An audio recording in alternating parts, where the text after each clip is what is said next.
then do good. So what is the concern? If you really want to do work, you want to be a volunteer, you want to help in a cause, you want to volunteer for a da'wah program, an educational program, a Sunday school, an Islamic school, a media group, whatever it may be, whatever effort it may be. First, get your ibadah in order. And ibadah doesn't just mean the acts of worship, that's the starting point that leads you to the state of ibadah. And that will open the doors of goodness. Because that, you know what that means? Then your pride and my pride is gone. My concern for my image is gone. All I care about is now making my master happy. That's it. That's all my mind. I got nothing else in front of me. And when people say something to me that bothers me, I just leave it up to Allah. Ufawwidu amri ila Allah. I leave my matter to Allah. I'm okay. I just got to do work. Things don't get under my skin. It doesn't bother me somebody said something, I can't believe they said that to me, I'm never doing this again. Forget it, I used to volunteer and the people didn't appreciate me. Or that guy said this to me or that to me. You're a slave, people say things to whatever they want. You only have to answer to your master, that's it. If you want to complain, complain to your master. That's it. You got no complaints with people left.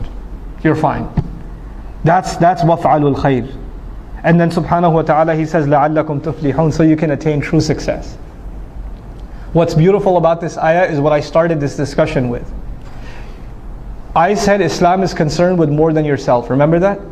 Islam by definition is concerned with more than yourself.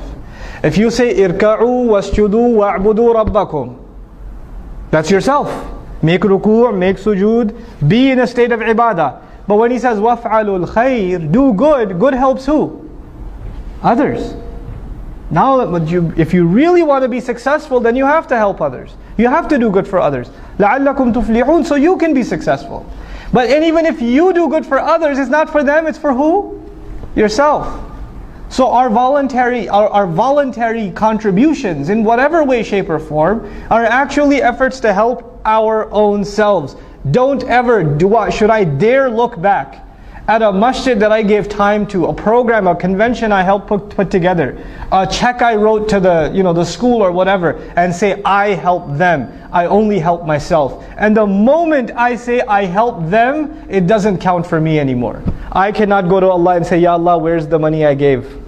Allah will say, you already said it, you helped them. You didn't say you helped yourself. You can't have it both ways. Allah only takes one intention.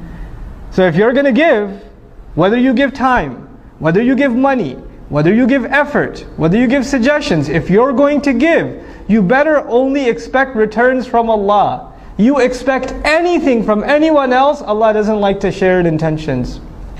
Subhanahu wa ta'ala, He wants His intention to be exclusive. You try to put anybody else, yourself, some other agenda in that intention, is gone.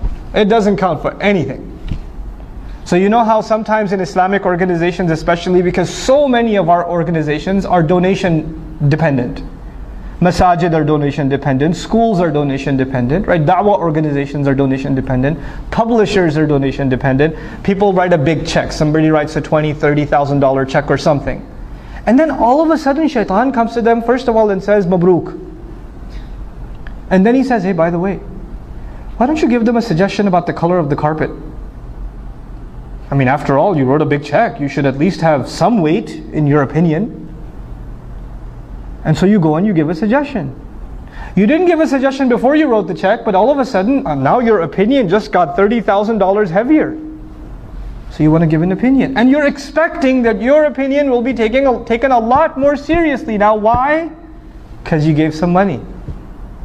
Then your intention for giving the money was not Allah anymore, it was just to get your opinion to weigh a little more. That's all you will get out of that sadaqah. That's all you'll get. Is it worth it? Think about that. Just think about that. Before you ruin the sadaqat you give, in any cause. Wallahi, in any cause. Don't tie your contributions to expectations. If you want to have expectations, have them with Allah. Personally, when I ever write a sadaqah check, I just to remind myself, I just write a little word on top. Ma naqasa malum min sadaqatin. Mal never goes down by giving sadaqah. I remind myself who am I giving sadaqah to, and which I'm actually depositing in my Akhirah account. So I remind myself the withdrawal is going to happen after I go in the dirt. So I don't expect any withdrawals yet. You try to withdraw now, you won't get anything there. I want to make sure you get that. I get that across to all of you, inshallah ta'ala.